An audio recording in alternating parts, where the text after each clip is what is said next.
The movie begins with Dalton Russell laying it all out in a dark room, which he claims is a cell. With an unsettling calm, he reveals that he pulled off the perfect crime. The target? The Manhattan Trust Bank in New York. Soon, he and his crew, dressed in painter's overalls, storm the bank and take everyone inside hostage. Meanwhile, a sharp-eyed cop notices something suspicious and alerts the police force. Detectives Keith Frazier and Bill Mitchell are brought in to lead the negotiations.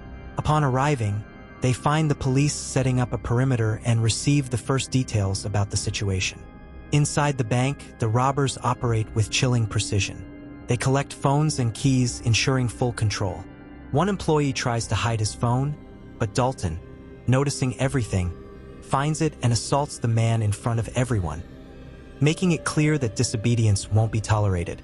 The hostages are then forced to wear the same overalls as the robbers, creating strategic chaos over who's who. In a sudden move, the criminals send an elderly, sick man out of the bank with a threatening note for the police. Meanwhile, Arthur Case, the bank's board chairman, contacts Madeline White, a powerful fixer, asking her to protect a specific safety deposit box, without revealing its contents, hinting that it holds something far more valuable than money.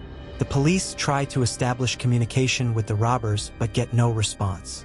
The cameras are already disabled, leaving them blind.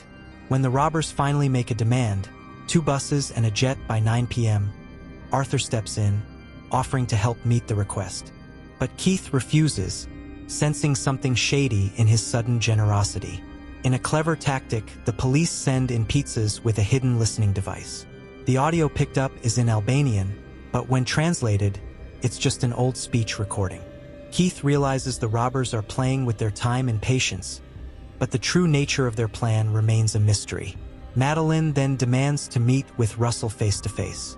Inside the bank, she offers him $2 million to protect the contents of box 392. But Russell refuses with a cold smile. He already knows what's inside. Documents linking Arthur Case to profits made from Nazi dealings during World War II. A dark past buried beneath the bank's respectable facade. With the truth exposed, Madeline urges him to reconsider, but Russell isn't interested. To him, this heist isn't just about money. It's about justice and reckoning with the past. If I were in Keith's shoes, I definitely wouldn't ignore Arthur Case's desperation to protect that box. That screams, I'm hiding something big.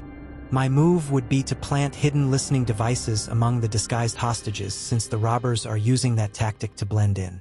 The most fascinating part of the movie, for me, is how Russell's plan goes beyond robbery. It's about making a statement and exposing Arthur's dark secrets. That's what sets this film apart from your typical heist thriller. Director Spike Lee used real Manhattan locations to heighten the sense of realism. And the scenes inside the bank were so intense that even the extras felt the tension of the hostage situation. Now, if you were Detective Keith Frazier, at what point would you have acted differently to try to outsmart Dalton Russell? Drop your thoughts below. Then, things heat up with Keith pulling a Sherlock Holmes move. He starts a fake fight to gauge the robber's reaction and thinks he's cracked the case. These guys aren't killers. Plot twist. Russell calls and tells him to check the second-floor camera. And just like that, one hostage down. Keith, now more lost than GPS in a tunnel, rushes to the bank, only to hear Russell pin the blame on him. To make matters worse, Keith's boss shows up, kicks him off the case, and plans a rubber bullet raid. But Keith, no fool, senses something's off. He checks the briefcase the robbers had sent out earlier and, surprise, hidden microphone. The robbers had been listening in on the police's plans the whole time. Like a live podcast of their every move. He yells, abort, but it's too late. The robbers throw a smoke bomb and escape with the hostages. Everyone dressed the same, looking like a field trip gone wrong. The police tear the bank apart. But where's the stolen money? Nowhere. Just fake guns and a staged execution. Keith, realizing he's been played hard, starts investigating the hostages. But they all seem legit. Talk about perfect cosplay. Keith, relentless as ever, discovers that deposit box number 392 is missing from the bank's records. Teaming up with Mitchell, he confronts Madeline, the shady lawyer. He plays a compromising recording of her, forcing her to spill the truth. Arthur Case is hiding a dark past. He profited by selling out his Jewish friends to the Nazis and stashed the evidence in that secret box. Meanwhile, where's Russell? Turns out he's been hiding inside a fake wall the whole time. Yup, he literally walked out the front door days later with the diamonds in his pocket.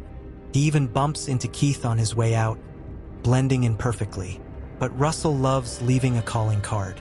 Later, Keith finds a diamond in his own pocket, a subtle flex from the mastermind. It all clicks. Russell kept his word. He walked out the front door, determined to finish what was started.